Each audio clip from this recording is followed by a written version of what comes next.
भारत आज औपचारिक रूप से G20 की अध्यक्षता ग्रहण करेगा। इस अवसर पर देश भर में G20 के लोगों के साथ 100 स्मारकों पर रोशनी करने सहित कई कार्यक्रम आयोजित किए जाएंगे।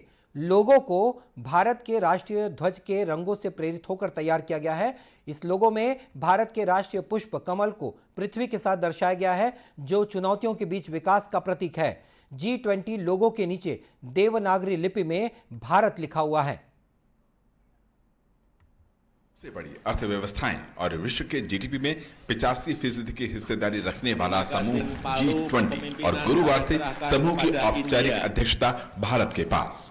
इंडोनेशिया की अध्यक्षता में हुए शिखर सम्मेलन के दौरान राष्ट्रपति जोको विडोडो ने प्रधानमंत्री मोदी को अध्यक्षता सौंपी थी।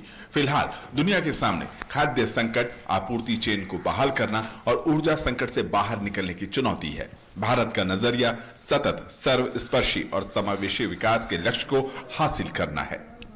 आज मैं ये आश्वासन देना चाहता हूं कि भारत की G20 अध्यक्षता इंक्लूसिव, एम्बिशियस, डिसिसिव और एक्शन ओरिएंटेड होगी।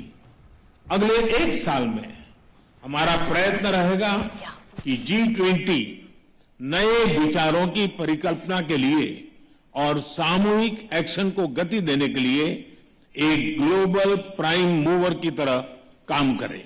भारत जब साल 2023 में G20 के 18वें शिखर सम्मेलन की मेजबानी करेगा, तब उसके सामने जलवायु परिवर्तन की चुनौती का हल ढूंढने, विकासशील देशों के हितों को सुरक्षित रखने के अलावा महिला सशक्तिकरण, तकनीक आधारित विकास का दायरा, स्वास्थ्य, कृषि, शिक्षा के क्षेत्र में बढ़ाने और आपदा के जोखिम को कम रखने सहित आर्थिक अपराधों पर नकेल कसने और बहुदेशीय मंचों में सुधार पर जोर रहेगा।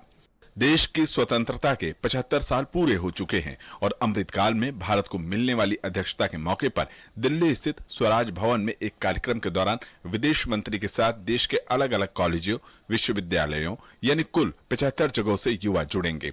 इसके अलावा देश में लाल किला सहित 100 ऐतिहासिक स्थलों का चयन किया गया है, जिन्हें 1 दिसंबर से 7 दिसंबर तक विशेष लाइटिंग से सजाया जा रहा है। भारत कुल 200 बैठकों का आयोजन G20 की अध्यक्षता के दौरान करेगा। वहीं अध्यक्षता ग्रहण करने से पहले अंडमान निकोबार द्वीप समूह में सदस्य देशों के राजदूतों के साथ भारत ने मुलाकात बैठकों का दौर शुरू कर चुका है। इसके अलावा भारत शिखर सम्मेलन के दौरान Bangladesh, Spain, Singapore, Mauritius, Netherlands, Nigeria, Oman और संयुक्त अरब अमीरात को विशेष रूप से आमंत्रित करेगा। भारत का जोर 21वीं सदी में देश की सर्वस्पर्शी प्रगति, समृद्ध सांस्कृतिक विरासत को दर्शाने और विश्व के लिए भारत के विजन को रखने पर रहेगा। यह भी एक संयोग है कि जब G20 में पहली बार ट्रॉइका देश विकासशील अर्थव्यवस्था वाले हैं।